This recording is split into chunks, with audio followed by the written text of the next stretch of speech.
For centuries, the accepted story was simple. Slaves built the Great Pyramid. It's wrong.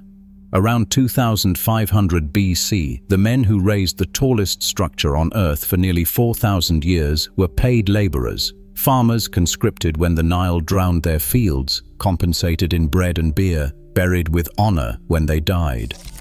Their names were erased. But the story of what one man endured begins when the floodwaters rose. When the Nile begins to swell, an ordinary farmer's world transforms. Water covers the fields, swallowing the furrows and making the land unworkable for months. This is the moment the summons arrives. A call from the state, not a chain or a whip, but an obligation carried by every household. Men are chosen from villages up and down the river, drawn not by force, but by the rhythms of the flood and the needs of the king's great project. His tools for sowing grain are set aside. Instead, he prepares for a journey that thousands will take, leaving behind family, livestock, and the quiet routines of rural life. The state system is precise. Names are recorded, shifts are planned, and riverboats wait to carry the new workforce north. The pyramid's progress depends on these rotating crews, each man's service fitting into a calendar older than the stones themselves. There is no time for protest or negotiation. The farm is underwater, the village quiet, and the duty clear. He gathers what little he can carry and joins the line of men heading toward the riverbank. In the distance, Giza waits, a place of dust, stone, and relentless labor. The season of building has begun. He arrives at Giza not to a makeshift camp, but to a carefully planned settlement. The workers' town sprawls across the plateau's edge, its mud brick barracks lined up in rigid rows. These are not the quarters of captives, but communal dormitories built to house men summoned from across the Nile Valley. Each gallery holds dozens, their sleeping mats pressed against cool earthen walls, the air thick with the scent of sweat and bread. At dawn, the settlement stirs. Bakeries come alive first, two great complexes, each with more than 30 ovens. Teams of bakers grind emmer wheat on stone querns, knead dough with rough hands, and slide loaves into the glowing mouths of the ovens. The bread is dense, nearly half a kilogram per loaf, baked in batches large enough to feed thousands. Next door, brewery vats bubble with barley mash, fermenting into a thick, low-alcohol beer. This is not a luxury, but a necessity, both food and drink, safe in a land where the river's water cannot be trusted. Bread and beer are the workers' wage, measured out each morning. 10 loaves and 10 jars, calories for the body, payment for the day's sweat. Scribes in the administrative block tally each ration on pottery shards, recording names and quantities with ink and reed. The storehouses, filled with grain and barley, stand as silent proof of a system built on routine and record-keeping. The rhythm is relentless.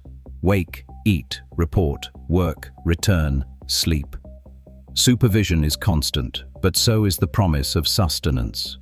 Here, the state's presence is felt not in chains, but in the bread passed from hand to hand, the beer poured at dusk. The village endures, shaped by order, routine, and the daily exchange of labor for life. A battered stack of papyrus, discovered at Wadi al-Jarf in 2013, stands as the oldest written account of how the Great Pyramid was built. The diary of Mera, kept by an inspector in Khufu's service, records the daily movement of limestone with a precision that leaves little to the imagination. Each entry lists the date, the number of men under his command, the tally of stones loaded at Tura, and the exact schedule for river transport to Giza. There is no poetry in these lines, only the relentless order of a state operation. Mera's crew, about 40 boatmen, worked alongside larger teams. The escort team numbered up to 160, and each man's role was tracked by name and duty. The diary notes the morning roll call, the distribution of bread and beer, the loading of 2 to 3 ton blocks onto reed boats, and the conditions on the river. Delays are logged, as are the names of officials who authorize each stage. When the boats reached the Giza harbor, Mira recorded the handoff to higher authorities, such as the Vizier Ankaf, who oversaw the pyramid's southern face. No stone arrived by chance. Sledges were prepared, water poured to ease friction, and every movement was documented. The diary's columns read like a ledger for a modern construction site: resources, labor, incidents, and outcomes. The machinery of the state did not simply command labor. It tracked and accounted for every block, every hour, every ration. This was not the chaos of forced labor, but the measured pulse of an organized workforce. Each man a part of a system that ran from quarry to riverbank to the rising pyramid. The stones, methodically moved and logged, now waited at Giza, ready for the hands that would raise them skyward.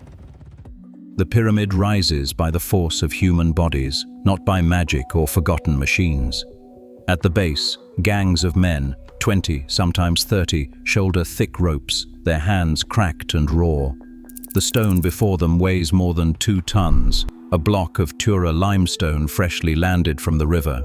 Each man leans into the task, the sledge creaking as it grinds across wet sand. Supervisors call out the rhythm, timing the haul with the pulse of breath and the slap of sandals against the earth.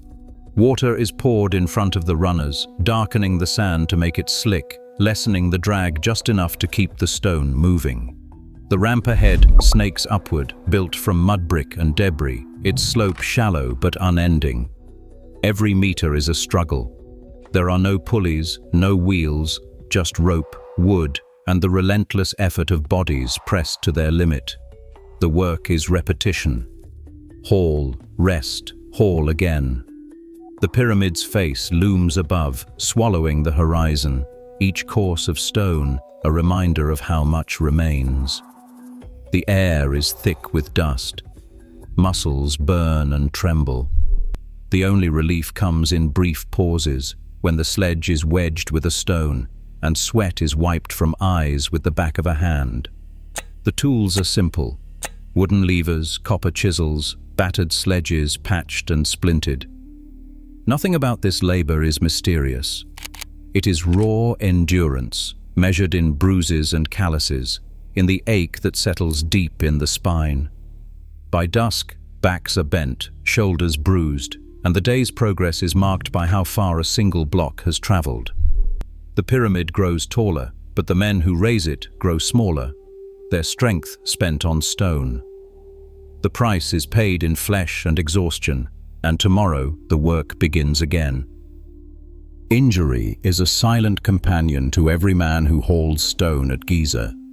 The body tells its own story: crushed vertebrae from endless lifting, forearms broken by the sudden snap of a rope or a slip on the ramp.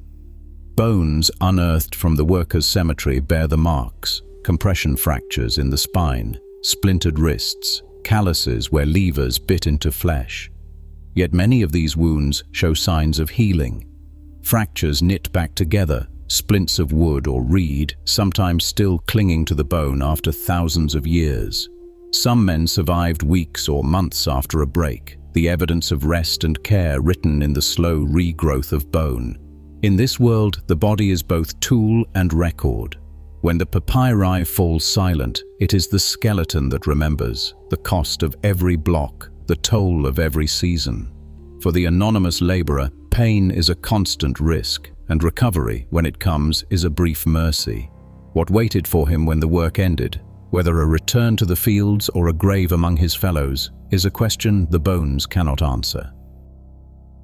Beyond the edge of the settlement, the workers' cemetery waits in the shadow of the monument. Here, the bodies of laborers lie in rows, each grave cut into the rocky slope, each man buried among his own. The tombs are simple: mud brick-lined pits, wooden coffins, a handful of pottery, sometimes a copper chisel or a shabti, left as a token for the afterlife.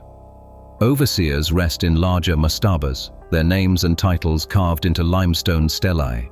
But most graves are anonymous now, the paint and ink lost to time. Still, the care taken in burial is unmistakable.